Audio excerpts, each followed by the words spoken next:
Guys এখন বাজে বিকাল 6টা আর এখন ভাবছিলাম টিফিনে কি খাবো, তো তার জন্যই কিন্তু বোন এখন টিফিন রেডি করছে। আর টিফিনে কি রান্না করছে তো চলো ওর মুখ থেকেই শুনে নি। হ্যাঁ, কি রান্না করছিস? এই তো আজকে করছি পটেটো স্টিক্স। এটা কিভাবে জানলি, মানে এটা কিভাবে রেসিপিটা কিভাবে জানলি? ইউটিউব দেখেই জেনেছি। ও আচ্ছা, তো এর মধ্যে কি দিয়েছিস? আছে লঙ্কা, তারপরে ধনে গুঁড়ো, তারপরে হচ্ছে কর্নফ্লাওয়ার, লঙ্কা গুঁড়ো, হলুদ, নুন, তারপরে একটু আলুও তো আছে। হ্যাঁ, রিফাইন তেল আর আলু, তাই তো? সেদ্ধ আলু। আচ্ছা, তো এগুলো এখন কি মাখা হবে? মাখবো, মেখে তারপরে এখন বলছি তোমার সঙ্গে দেখতেই পারো আমরা কি করবো। চলো বোন এটা মেখে নিক, তো তারপরে দেখি বোন এই রেসিপিটা কিভাবে তৈরি করে। এই দেখো বোনের এখানে ব্যাটারটা কিন্তু কমপ্লিট হয়ে গেছে। আর এই দেখো এইখানে কিন্তু তেলও গরম করতে বসিয়ে দিয়েছি। তেলটা গরম হলে তারপরে পটেটো স্টিক এখানে ভাজা হবে। এই দেখো বোন এখান থেকে কিন্তু এইগুলো হাতে তৈরি করে এইখানে রাখছে।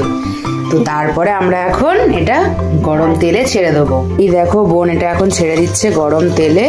তেল কিন্তু গরম হয়ে গেছে। আস্তে, হাতে না লাগে, ছেড়ে দে সবকটা।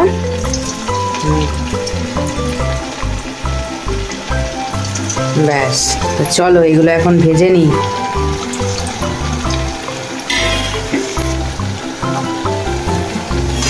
জানি না কিরকম হবে, বা লাল লাল তো হচ্ছে। ওই দেখো,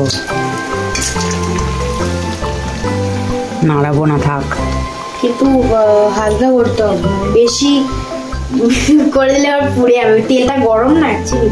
হ্যাঁ, এই দেখো একদম গোল্ডেন গোল্ডেন হয়ে গেছে।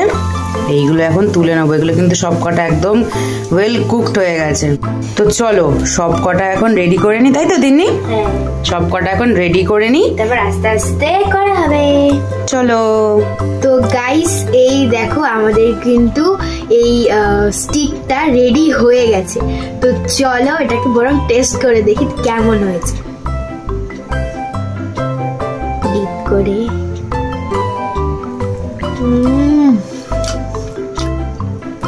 মুখে তো পুরো গোলা করে দেখো কি সফট হেভি হয়েছে।